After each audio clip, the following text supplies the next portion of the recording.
da muchísimo gusto saludarles y presentarles a nuestra invitada, nuestro invitado. El día de hoy vamos a hablar acerca de 3 aspectos de la discriminación. En primer lugar, ¿quiénes son los grupos históricamente discriminados? ¿Por qué les decimos así? ¿Cómo se construye este concepto? ¿Cómo los podemos identificar? En segundo lugar, ¿quién se privilegia de la discriminación? Si hablamos de relaciones desiguales de poder. Y en tercer lugar, ¿cómo repensamos las relaciones entre estos grupos? ¿Cómo construimos una sociedad más cohesionada que tiene mejores relaciones? Y para eso tenemos a 2 invitados de lujo. Tenemos a Tamara de Anda. Tamara, bienvenida. Gracias. Muchas gracias por acompañarnos. Tamara, eres escritora, eres periodista, tienes programas de televisión, eres activista, has estado en muchas causas y muchas batallas muy visibles, sobre todo para una generación urbana, más joven, que reivindica una posición en la vida, una posición en la sociedad. Ya platicaremos contigo, Tamara, de tu punto de vista. También el doctor Jesús Rodríguez Cepeda, experto en discriminación, filósofo de la UAM y de larga data un acompañante del trabajo del Consejo Nacional para Prevenir la Discriminación, y yo diría también una de las personas que conceptualizó qué iba a ser el Consejo y cuál era la agenda de igualdad y no discriminación a 16 años de su creación. Y me gustaría mucho saber, Jesús, cómo piensas que ha evolucionado esta agenda. Y quizá, pero empezando contigo, preguntarte en primer lugar, ¿cómo sabemos que estamos frente a un grupo discriminado? Porque hay mucha gente que se nos acerca, que nos pregunta, yo estoy en esta situación, me siento maltratado, maltratada, soy una persona discriminada por andar en bicicleta, por alguna causa distinta, soy una persona discriminada por el equipo de fútbol que me gusta, en fin, son cosas que la gente nos pregunta en el CONAPRED. ¿Cómo sabemos que efectivamente estamos ante un grupo históricamente discriminado? Yo creo que la pregunta es buena porque en este siglo, por primera vez estamos hablando de discriminación en México. Era un término que hasta tenía una formulación irregular. La gente decía discriminación porque no lo asociábamos con seriedad a alguna práctica importante. Pero el riesgo de que un término se haga popular es también que se puede banalizar con mucha facilidad. Y yo creo que un mal consejero en estos términos es medirse a uno mismo por su propio sentimiento o por su propia sensibilidad. La agenda de no discriminación es muy importante porque tiene que lidiar con uno de los problemas estructurales, con una de las razones que fragmentan la sociedad, la dividen, reducen derechos, oportunidades para colectivos humanos completos. Así que no tiene nada de banal. Y justamente hay que identificar qué grupos, más allá de lo que cada uno tenga como sensibilidad o como experiencia personal, que todos tenemos derecho, por cierto, a sentirnos de la manera en que nos podamos sentir. Hay ciertos indicadores, hay ciertos marcadores, hay ciertos criterios que vienen con la historia, que vienen con los estudios sociales, que vienen con el análisis político, que vienen con el derecho y que nos permiten identificar qué grupos sufren discriminación. Y los grupos que sufren discriminación normalmente tienen un proceso de estigmatización. Es decir, hay una serie de opiniones agregadas, sistemáticas, que se vierten contra determinados colectivos, por raza, por género, por discapacidad, por orientación sexual, etcétera, por religión.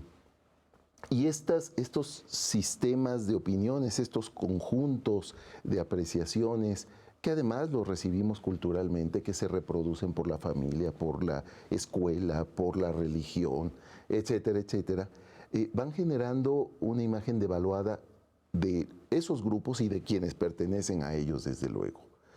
Nuestro primer indicador siempre es que la discriminación tiene que ver con grupos que históricamente han sido vistos de esta manera.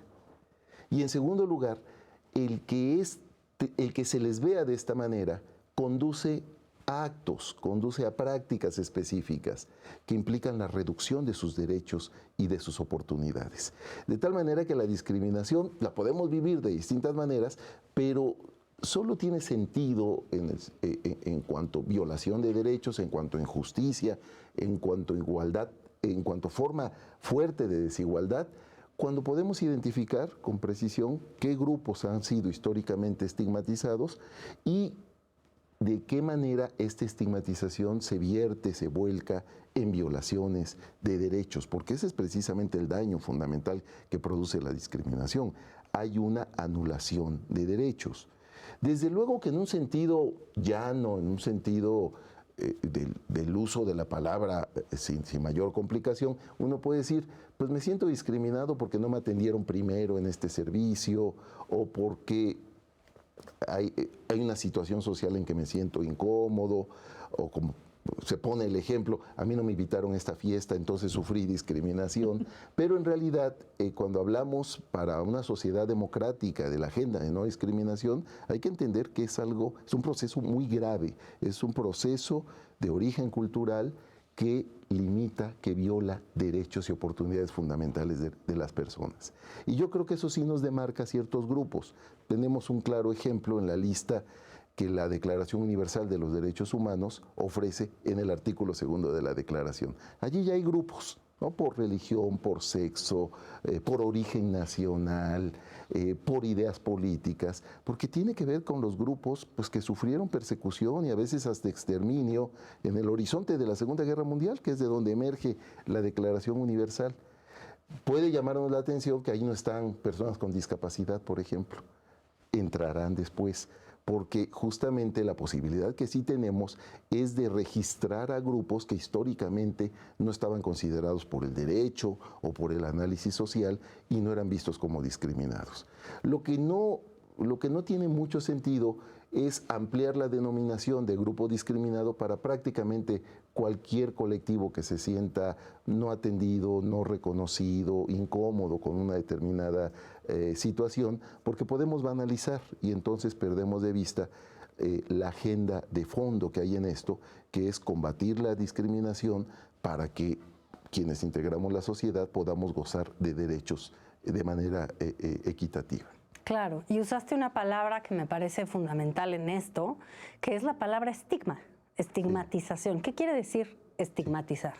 Pues estigmatizar tiene un origen religioso, eran las marcas de la pasión dolorosa de Jesucristo y se asociaban con marcas físicas. Los místicos se estigmatizaban y era una muestra de su carácter sagrado.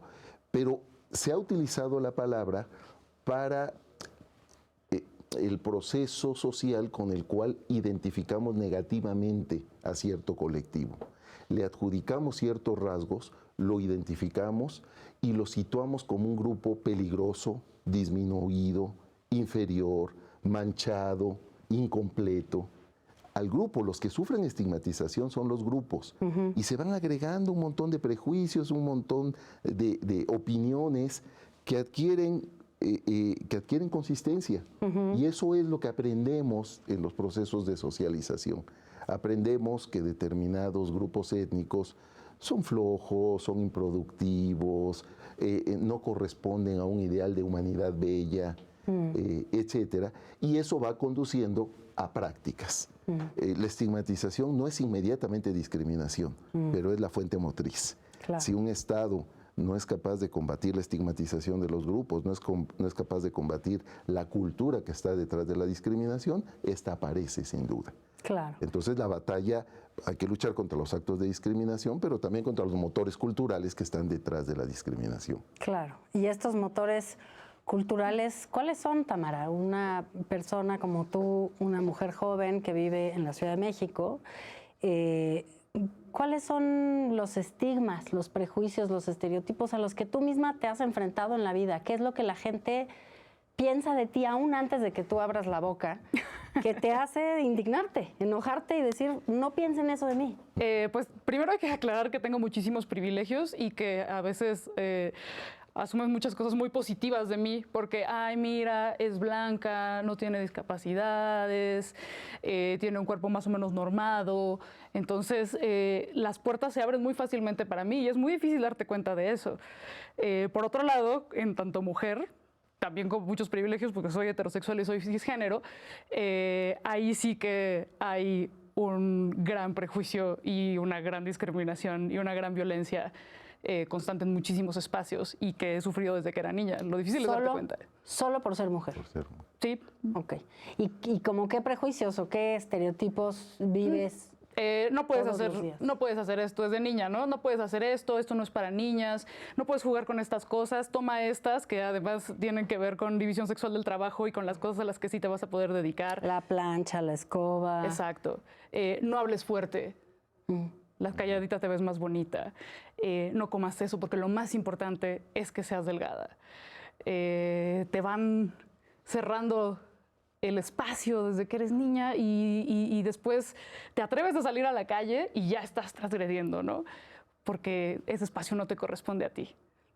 Me decía el otro día la relatora de derechos de las personas LGBT de la Comisión Interamericana de Derechos Humanos, con la que estuve en un panel, me decía, no hay que olvidarnos que el derecho principal es el derecho a ser. Y lo que parece que te limita este cúmulo de prejuicios, estereotipos sobre ser mujer, es justo ser quien quieras ser, aunque hayas nacido biológicamente mujer, aunque decidas, digamos, que tu identidad de género es de mujer, eres cisgénero. De todas maneras estás viviendo en una sociedad, o lo que me relatas es vivir en una sociedad que desde niña te impone ciertos roles, te impone ciertas actitudes que son respetables y que son deseables y otras que no son. Y te sales del huacal y viene el castigo social que en forma de insultos, de acoso, pero también puede ser violento. Por ejemplo, digamos, algún caso que tú hayas visto o vivido de alguien, insisto, como tú, que no necesariamente tiene otras pertenencias, pero que solo ser mujer Pues carga. las mujeres que nos asumimos feministas y que somos muy vocales al respecto, sufrimos solo, como por citar un ejemplo leve, comillas, comillas, sufrimos acoso en redes, que está documentado, que no por ser virtual no es real, sino que tiene consecuencias verdaderas sobre nuestra salud y sobre nuestro desempeño social, laboral, escolar. Ese es un pequeño ejemplo de la violencia que vivimos. Porque se manifiesta en... Ajá, y las mujeres que tenemos el privilegio de poder ser vocales y poder asumirnos y poder hacer activismo desde nuestras trincheras, estás rompiendo las reglas de lo que se dijo que tenías que ser.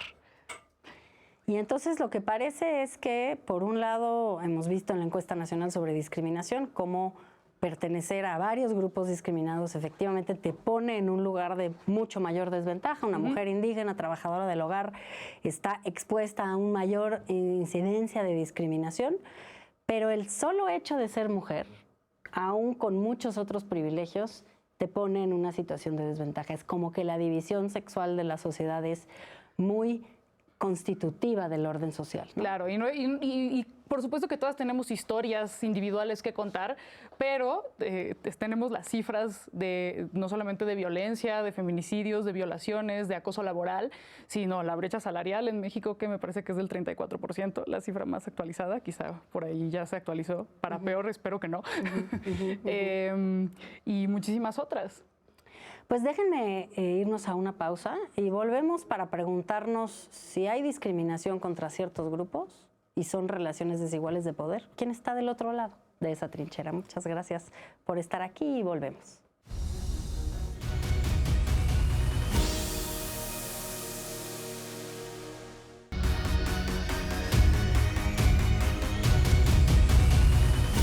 Estamos de regreso aquí en México Invisible y estamos hablando acerca de ¿qué hace que un grupo sea históricamente discriminado? ¿Quién tiene los privilegios y quién no los tiene, no tiene el acceso? Y también cómo podemos construir una sociedad más igualitaria en la interacción entre los grupos. Tamara, hace un momento que te escuchaba, pensaba en una autora que es una historiadora sobre la historia de Roma antigua, que se llama Mary Beard. Y ella es una mujer que apareció en tele y dijo algunas cosas y a partir de su, digamos, interacción en redes sociales empezó a recibir una cantidad de acoso tremenda. Y a partir de eso ella se motivó a escribir un libro que se llama Mujeres y Poder, que me gusta mucho y que recupera el origen de los prejuicios. Y ella lo que dice ahí es, desde el inicio de los tiempos, o cuando menos desde Roma y desde los pensadores y filósofos romanos, vemos que la voz pública de las mujeres es una voz particularmente castigada. Y ella recupera ejemplos, por ejemplo, de escritores romanos que refieren a cuando una mujer habla sonidos de animales, ¿no? Chilló, todos estos sonidos, se quejó, esta cosa como estridente que viene de juzgar la voz de las mujeres. Y también refiere en particular, una frase que me dejó muy impresionada de un filósofo de esa época, que decía que realmente era muy preocupante escuchar una voz de mujer en público porque transgredía el orden social, el orden de las cosas. ¿Qué es lo que se está tratando de proteger cuando vemos reacciones violentas a las voces de las mujeres hablando de las injusticias? Bueno, volviendo un poco a la forma y a esto que mencionas, me acuerdo siempre del caso de Yuya, la famosísima youtuber, y cómo se le critica por su voz súper aguda. Entonces siempre le pregunto a la gente, ¿realmente crees que te molesta su voz por ser hiperaguda o es una construcción social de que la voz hiperaguda de las mujeres es molesta porque las mujeres siempre están hablando de tonterías y es esa relación, ¿no?, como del tono de voz con lo femenino? Es realmente, cuestionémonos eso, porque, bueno, muchas mujeres que trabajamos en medios trabajamos la voz para que sea más grave, para que sea más masculina y que sea más aceptada. Menos violenta, menos molesta. Es terrible. Conscientemente yo he trabajado mi voz para que sea grave y sé que muchas mujeres lo hacen de la misma forma, porque ya se nos criticó y se nos dijo, cállate, me molesta tu voz. ¿Y qué se está protegiendo? Pues cualquier grupo en el poder que de pronto empieza a sufrir un proceso de equitatividad, lo siente como una violencia. Cuando tienes que ceder un poco de tu privilegio, sientes que te están robando espacio y que te están violentando y te están agrediendo y que te están discriminando a ti, pero no es así. Entonces, ¿tú dirías que cuando se enfrenta un grupo en situación de discriminación con la posibilidad, digamos, de denunciar esa discriminación histórica, va a enfrentar una resistencia del otro lado? Definitivamente, y lo que en inglés se llama backlash, como una respuesta violenta, porque están defendiendo ese territorio que además nos han hecho creer que nos corresponde por alguna especie de mandato divino y que nos lo ganamos de alguna manera, ¿no? Y lo digo en primera persona porque así se siente, como fuiste blanco y se te abrieron las puertas y tú creíste que lo trabajaste todo y todo lo que tienes te lo merecías, pero en realidad así como, no, amiga, tú no empezaste desde el mismo punto de partida que muchas otras personas en México y en países racistas. Hablábamos en uno de los programas sobre la meritocracia y si podíamos hablar en un país tan desigual sobre meritocracia cuando las personas parten de lugares muy distintos en la vida. Claro. ¿No? Jesús, tú has escrito muchísimo sobre discriminación estructural y es tuyo y seguramente tú tendrás tus propias fuentes, pero yo te atribuyo a ti este concepto de las relaciones desiguales de poder que se da en las relaciones discriminatorias. ¿Por qué es importante hablar de las relaciones desiguales de poder en materia de discriminación? Yo creo que es importante porque la discriminación es una relación de desigualdad que genera dominio. Es decir, no son meras carencias, no es que a determinados grupos le falten derechos, le falten recursos o le falten oportunidades y que la tarea antidiscriminatoria sea dárselos. La lucha antidiscriminatoria no es una lucha pacífica, no es una lucha que deja las cosas solamente remendadas cuando cubrimos los huequitos que vimos aparecer. Es un cambio de relaciones de poder. En las agendas de no discriminación como la que hemos tratado de construir en México, cuando uno empieza con la exigencia general de no discriminación, todos son compañeros de viaje. Tenemos aliados por todas partes, pero en el momento en que se dan pasos concretos como los derechos de las mujeres, como interrupción voluntaria del embarazo, como matrimonio igualitario, aparecen aquellos que se sienten agraviados en sus privilegios precisamente, porque sienten que el terreno que ocupaban con naturalidad se ha reducido. Y en efecto, la no discriminación consiste en reducir el espacio del privilegio para ampliar el espacio de los derechos. Y yo creo que eso no debería perderse de vista. Es decir, una agenda seria, genuina de no discriminación nos pone en un lugar distinto a aquel del que hemos partido y pone a los grupos discriminados en una posición de mayor fuerza y le ha de restar privilegios y ventajas inmerecidas a los colectivos que históricamente se han beneficiado de la discriminación. La discriminación es en general relaciones binarias o relaciones con más elementos. Pero siempre es una relación donde hay una parte que pierde en la misma proporción que la otra gana. A ver, es cierto que una sociedad pierde en conjunto, todos perdemos con la discriminación, pero no todos perdemos de la misma manera. Hay gente que pierde las condiciones mínimas de una vida decente. Y hay gente pues que pierde ingreso porque si su sociedad discrimina, sus mercados funcionan peor, son más inseguras, etcétera, etcétera. Pero aún así obtiene ventajas de la relación discriminatoria. Y en ese sentido, y tú y yo hemos conversado sobre Gary Becker, este economista estadounidense, Sí, que sí. ha dicho, que dijo hace 50 o 70 años, hay un gusto por discriminar. Es decir, incluso empresas que tienen información económica de que ampliarían su mercado si no discriminaran, deciden discriminar. Sí, sí. ¿Por qué? ¿Por qué la gente decide discriminar? ¿Qué es lo que está protegiendo? Es una afirmación de identidad, de pertenencia. Becker, en el famoso estudio ese de la economía de la discriminación, que fue un estudio pionero, porque nadie en la teoría económica de mediados del siglo pasado reconocía que la discriminación fuera significativa para el proceso económico. Hoy nos queda claro que está asociado con la construcción de desventaja económica, etc. Pero él justo lo que encontró es que él era un neoclásico, y entonces creía que había una conducta racional, que es la que te permite quitar los obstáculos para la ganancia. Entonces, que había obstáculos para la ganancia precisamente por el proceso discriminatorio. Y entonces señalaba que efectivamente la discriminación es irracional económicamente. Y por eso no deberíamos discriminar si queremos tener ganancia. Y el obstáculo se llama taste for discrimination, gusto por discriminar, que es algo así como el precio que estás dispuesto a pagar con tal de mantener tu propia posición, el lugar que ocupas socialmente. Por ejemplo, si eres blanco, no hacer relaciones comerciales o económicas con negros, con mexicanos o con gente que te desagrada, aunque sepas que esto implica una pérdida económica. De hecho, algunos discípulos de Becker han identificado la creación del llamado mercado latino en los Estados Unidos como un proceso antidiscriminatorio. Porque precisamente ofrece productos, servicios, ofertas para una población a la que no se tenía vista como consumidora. Claro. Pero Becker pierde de vista, o sea, él lo ve como un problema de racionalidad económica y es también un problema de dimensión política. Discriminamos porque nos da privilegios y buena parte de estos privilegios son simbólicos. Son de autopercepción, son de autoidentificación. Siento que estoy en el lugar correcto, en el sexo correcto o en el género correcto, en la orientación o la identidad sexogenérica correcta, en las capacidades físicas correctas. Y eso me da una posición de privilegio. Y cualquier modificación de ese esquema de privilegios produce reacciones.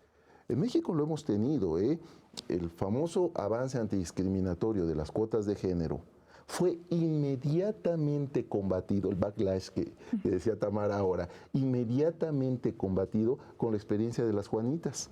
Los propios partidos que habían aprobado que hubiera cuotas de género hicieron las trampas, los paró finalmente el Tribunal Electoral, pero hicieron las trampas para que no tuviera efecto la cláusula de equidad de género que se buscaba establecer.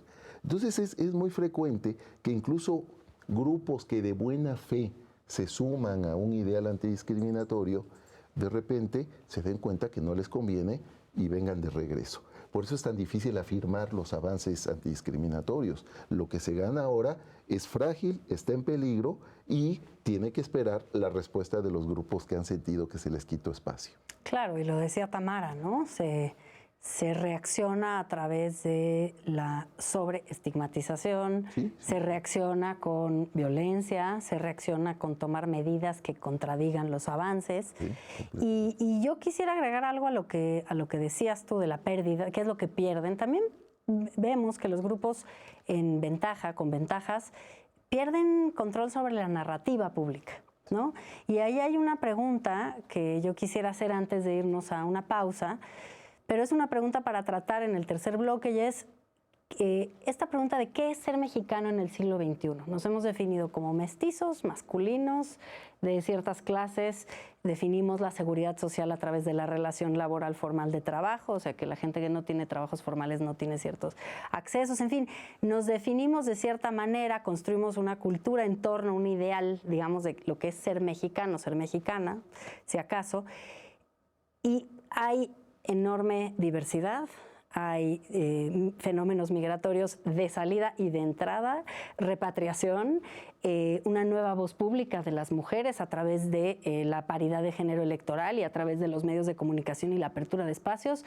Vemos de repente la pregunta intercensal sobre afrodescendencia, afromexicanidad y de repente un nuevo, entre comillas, grupo social reconocido por el Estado. Vemos matrimonio igualitario y entonces empezamos a darnos cuenta que puede haber una sensación de miedo a que se esté resquebrajando el monolito de la mexicanidad, ¿no? Entonces, mi pregunta para ustedes, y esto será en el próximo bloque, es ¿qué preguntas nos hacemos para ser unos mexicanos del siglo XXI? ¿Qué nos tenemos que decir, qué tenemos que incorporar a nuestro entendimiento de lo que es ser mexicano en este siglo, en este momento histórico, y cómo podemos construir mejores relaciones, donde no sintamos que la igualdad nos hace perder, sino entendamos que la igualdad nos hace ganar? Y con eso volvemos en un momento.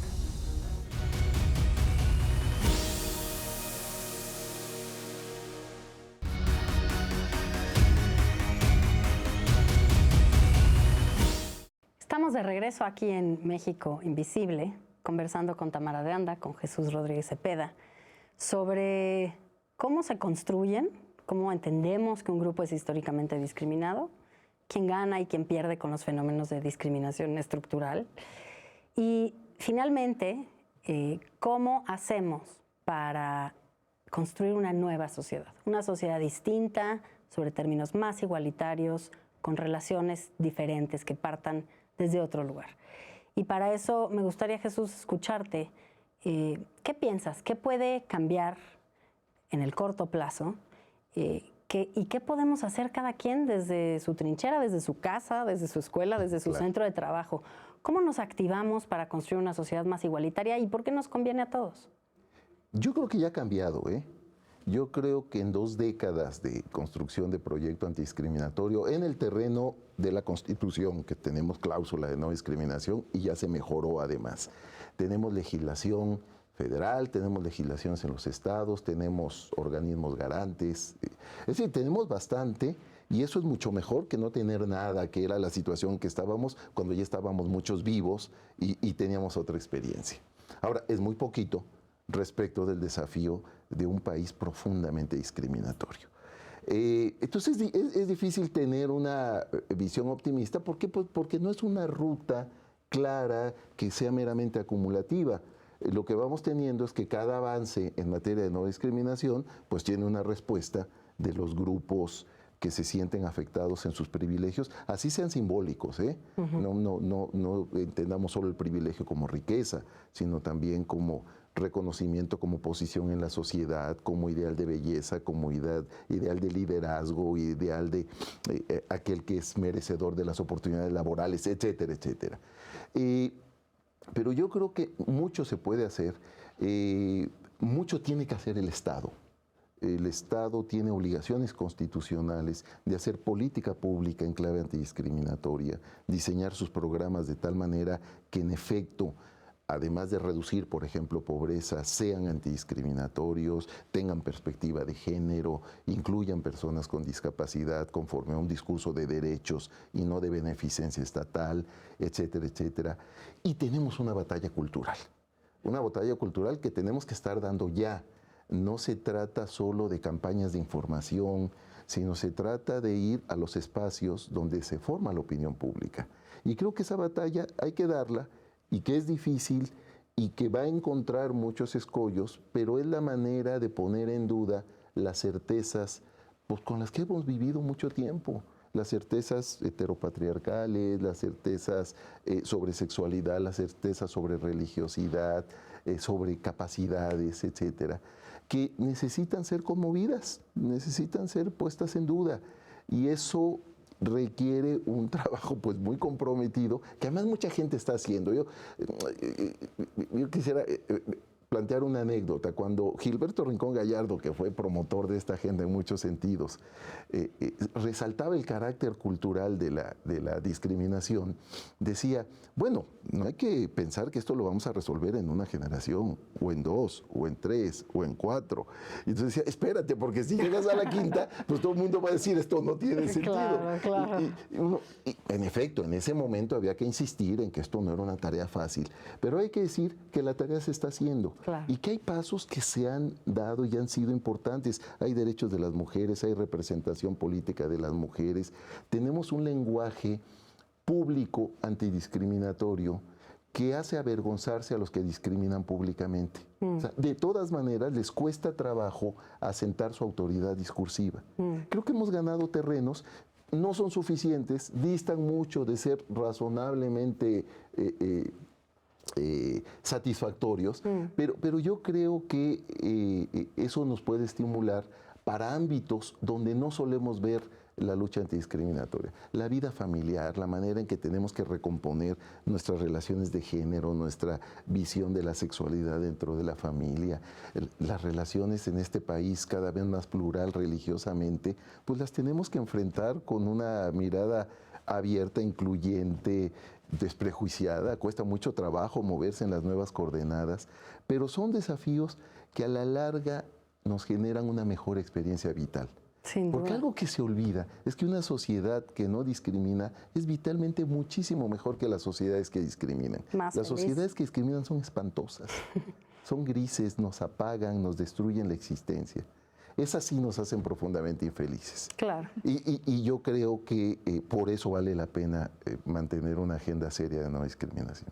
Y yo, Tamara, escucho a Jesús y creo que enfrentarte a esos prejuicios, estereotipos de manera voluntaria es deseable, importante, urgente para todas las personas que nos ven. Pero hay veces que está difícil, que la gente se aferra a sus prejuicios y a sus estereotipos. Y ahí juega un papel la indignación social, juega un papel la indignación y la vociferancia, digamos, la combatividad del grupo históricamente discriminado, que a veces no encuentra otro cauce para cambiar la realidad que afirmarlo pública y muy explícitamente. ¿Cuáles son los retos de ponerlo así en la agenda pública? Y visto hacia adelante, ¿dónde sabemos cuándo es momento de ser vociferantes y combativas y cuándo es momento de construir de manera colectiva, conjunta? Bueno, primero hay que entender que tampoco es nuestra responsabilidad porque como que nos la avientan así de ustedes tienen que cambiar a la sociedad así individualmente. Y no, esto no son acciones individuales, el cambio no está en uno. Sí tenemos que ser muy críticos y muy empáticos y organizarnos con otras personas para ya sea hacer estos escraches sociales para señalar y generar estas críticas públicas a quienes están ejerciendo discriminación y al mismo tiempo exigir al Estado que haga su chamba y que garantice la seguridad y la inclusión de todos estos grupos que históricamente han sido invisibilizados y borrados también de la historia. Creo que vale la pena aprender a ser confrontativos y críticos quienes podemos permitírnoslo. Es un músculo que se ejercita y que no está tan fácil. Y creo que también la clave está en organizarse y en encontrar a grupos con los cuales hacer incidencia más allá de lo inmediato y de nuestras pequeñas comunidades. Claro. Y de cierta forma, tú dices, es un músculo ejercer la voz pública, es un músculo estar allá afuera, exponerte, reivindicar para ti aquello que no te están dando, ¿no? Sí, sobre todo cuando nos dijeron que ya todo estaba bien, así de amigas, ustedes ya pueden votar, ya, en la ley ya son iguales, ya, pueden entrar gratis a los antros, amigas, les van a cargar el garrafón, ya, ¿qué le hacen? No, pero todos son, no, yo no veo color, el mito del mestizaje, ¿no? Esta cosa que nos vendieron de, no, todos somos iguales, unos somos más iguales que otros, pero tranquilo, no digas nada. Entonces nos hace falta ser muy críticos y nos hace falta que desde la escuela nos enseñen a ser críticos. Claro. Y creo que tocas sobre dos puntos fundamentales, el tema de tono de piel que nos duele tanto y el tema de esta mezcla entre la igualdad ante la ley y la caballerosidad como una combinación ideal para que las mujeres seamos súper felices, ¿no? Ajá, ya tienen ¿no? igualdad, Así, pero además las un asiento no es un derecho. Las Nadie tratamos está luchando por asientos. como rosas, ¿no? Sí. No las tocamos ni con el pétalo de una rosa, lo cual es muy cuestionable y no es cierto. Pero mi pregunta para ti sería esto, son una serie de mitos, ¿no? Una serie de mitos que invisibilizan las diferencias que provocan discriminación. Y eso me remite a una crítica que se ha hecho a algunas de las políticas antidiscriminatorias, a algunos de los académicos y académicas o activistas, en donde hay una parte de la sociedad que a veces no ve la problemática y dice, esa persona solo nos está dividiendo. Señalar que el tono de piel es una condición o una situación que está correlacionada con el nivel socioeconómico, gran tragedia porque estás señalando algo que antes no existía, no había discriminación y ahora tú lo pones sobre la mesa, ¿no? Si no, pregúntenle a las personas que no reciben un trabajo por su tono de piel. Pero, ¿cómo responderías a esto? O sea, ¿cuál es tu respuesta a esta reacción de señalando el problema, provocas el problema? Ajá, creo que es una trampa ahí como muy, muy compleja, pero a la vez muy simple. Cuando un grupo tiene un problema específico, hay que señalarlo, hay que hablarlo, no hay que hacer como que no existe. Ojalá pudiéramos no mencionarlo, ojalá que fuera real, que no existe la discriminación por género y que no existe la discriminación por tono de piel y que no existe la discriminación por orientación sexual, etcétera, etcétera, etcétera. Pero son problemas muy particulares con ciertas características que tenemos que señalar y que tenemos que generar políticas públicas para que dejen de existir. Claro, y dime una cosa, tú escribiste un libro que se llama Amiga, date cuenta, que es justo despierta, ponte las pilas, abre los ojos, estás viviendo en una sociedad que es discriminatoria. ¿Qué herramientas son para ti las principales? ¿Cuál es el kit de herramientas para ser una mujer joven y sobrevivir en esta sociedad? Y la segunda pregunta que te haría es, ¿cómo te gustaría que se viera la sociedad en una Tamara que está recién nacida el día de hoy y que dentro de 18, 20, 22 años se va a enfrentar a participar en una vida pública? Uf, qué difícil que tengamos que tener un kit de herramientas de supervivencia, ¿no? Y bueno, esto varía según el grupo social en el que estás, qué tantos privilegios tienes, pero creo que primero es amiga darte cuenta que eso que te hicieron creer que todo estaba bien y que todo es color de rosa y que todo es perfecto, no es así y que tu experiencia personal no determina la de los demás y que posiblemente si a ti no te ha ido tan mal, a la chava de junto sí.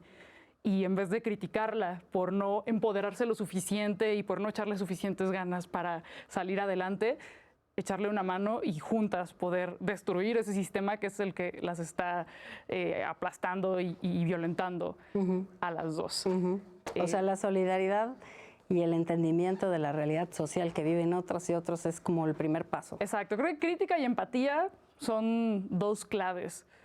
Sí ser muy críticas, sí cuestionar absolutamente todo lo que te dicen, entender que el sistema es el que está podrido y que tenemos que realmente chambear para irlo cambiando poco a poco. Claro.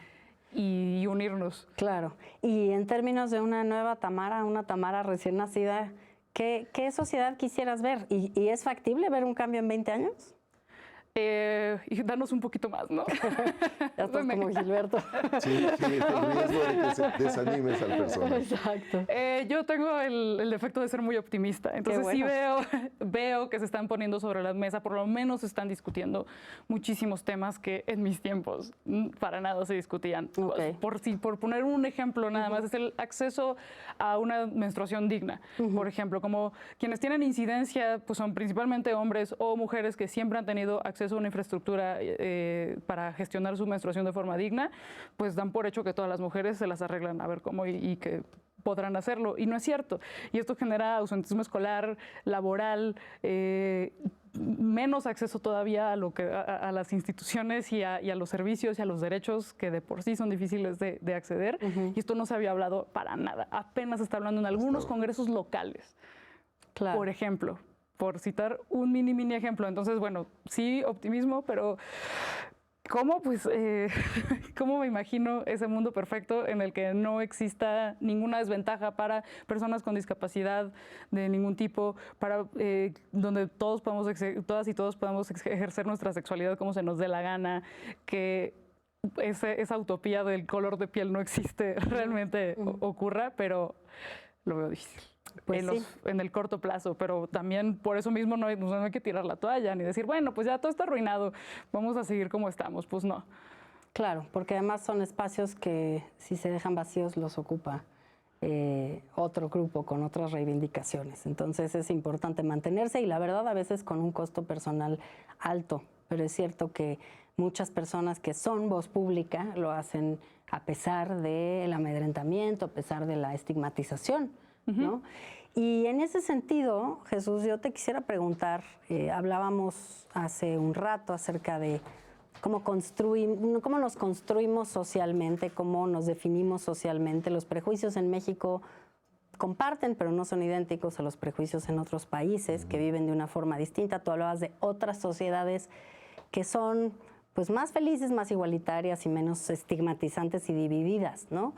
Pero yo te preguntaría, ¿cómo es un México en el siglo XXI? ¿O qué preguntas nos tendríamos que hacer sobre nuestra identidad? O dicho de otra manera, ¿cuáles son las grandes, digamos, ideas aglutinantes de la identidad que tú cuestionarías?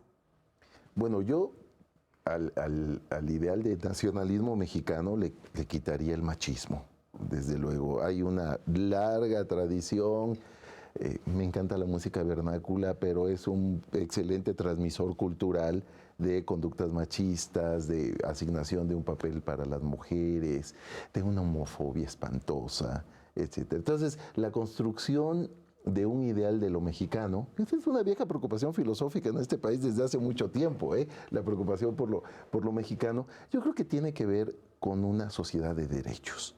Es decir, si somos capaces de plantearnos nuestras relaciones en términos de derechos, en términos de aceptación recíproca, en términos de rechazo, vengamos de donde vengamos, a las desigualdades inaceptables, yo creo que se puede crear una especie de cemento colectivo donde nos podemos reconocer orgullosamente como parte de esta sociedad, ¿no? Yo creo que el nacionalismo tiene una última oportunidad, no está obligada a ser el refugio de los canallas, y tiene la oportunidad de ser una identidad colectiva en donde nos sintamos bien recibidos con todas nuestras diferencias, que es el ideal de la no discriminación, la igualdad en la diferencia, en la diversidad.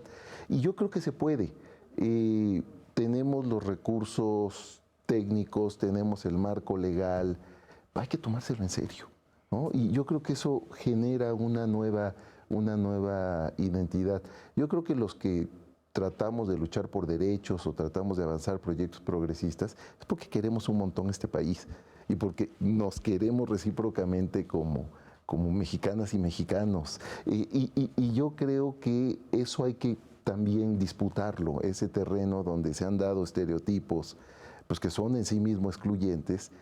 Hay que volver a disputarlo, hay que construir allí un espacio donde nos reconozcamos de otra manera. Y esto no tiene por qué ser ni aburrido, ni carente de emoción, ni carente de interpelación. Yo creo que, por el contrario, es una nueva identidad que tendremos que construir con las nuevas interacciones. Claro. Mucho más parejas, mucho más horizontales.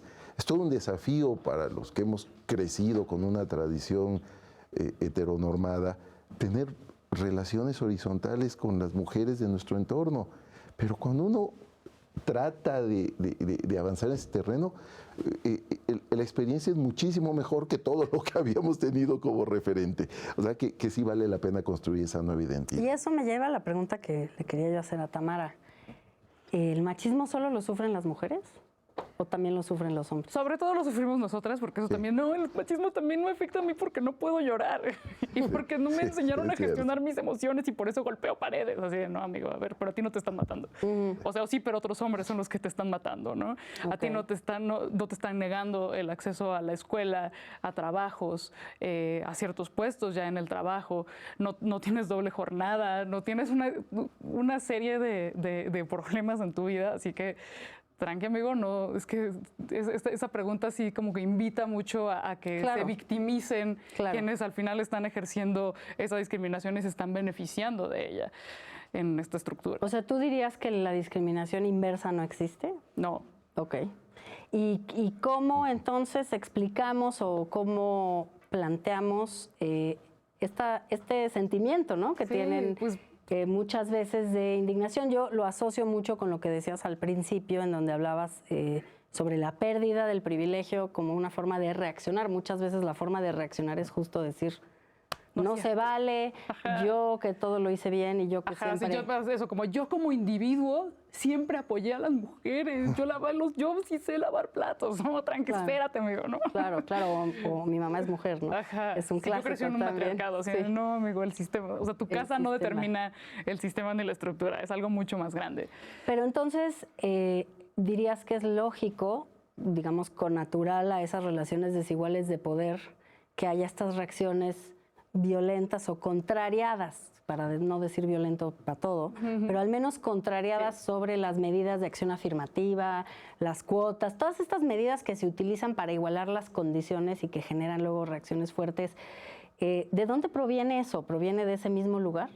Sí, porque te están sangoloteando el terreno, que te habían dicho que todo estaba chido, ¿no? Que todos estamos aquí tranquilos y de pronto te dijeron, no, ¿sabes qué? Fíjate que no.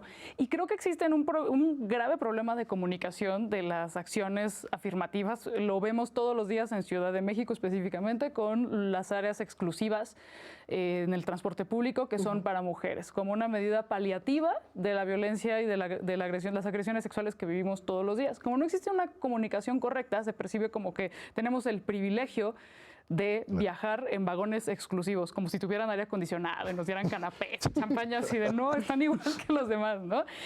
Como no está esta comunicación de por qué existen y que la idea es que dejen de existir, ojalá no tuvieran que existir, y que el verdadero privilegio no es viajar en un vagón rosa, sino poder salir a la calle sin miedo a que te acosen, a que te violen o que te maten. Ese es el verdadero privilegio. Entonces, si nadie nunca te lo explicó, digo, no es por justificar a los hombres que se tiran a víctimas, no, es que a mí también me afecta, no. Si nadie te lo explica en tu casa, en los medios, en la escuela, en absolutamente ningún lado, pues sí te confunde. Claro, te confunde ¿por qué ellas sí tienen cuando, por ejemplo, la incidencia delictiva es, por decir algo, ¿no? Es alta, también asaltan en los otros vagones, en fin, hay una serie como de construcciones en torno a la utilidad o inutilidad, y en realidad hay una relación muy concreta entre lo que viven las mujeres en términos de su integridad física y la medida que se toma, ¿no? Exacto. ¿Y te parece que ahí la problemática es no explicar socialmente cuál es el bien público que se está protegiendo con esa medida? Es una de las problemáticas, y también que no hay con mayor profundidad y de raíz una explicación de por qué las mujeres, sorpresa, somos seres humanos y que nuestro valor no depende de ser la novia de, la esposa de, la hija de, la mamá de, porque eso desgraciadamente es una de las formas más fáciles a las que se recurre a explicar. Así de, no, pero es que piensa si fuera tu hija. No, piensa que es una humana con los mismos derechos que tú y que no tendría por qué estar temiendo por su vida todos los días. Oye, Tamara, y tú que trabajas en medios de comunicación, ¿cuál es el papel de los medios en construir una sociedad más igualitaria? Desde la representatividad, a quienes vemos opinando, a quienes vemos escribiendo, a quienes vemos tomando las decisiones en los medios de lo que se comunica y cómo se comunica.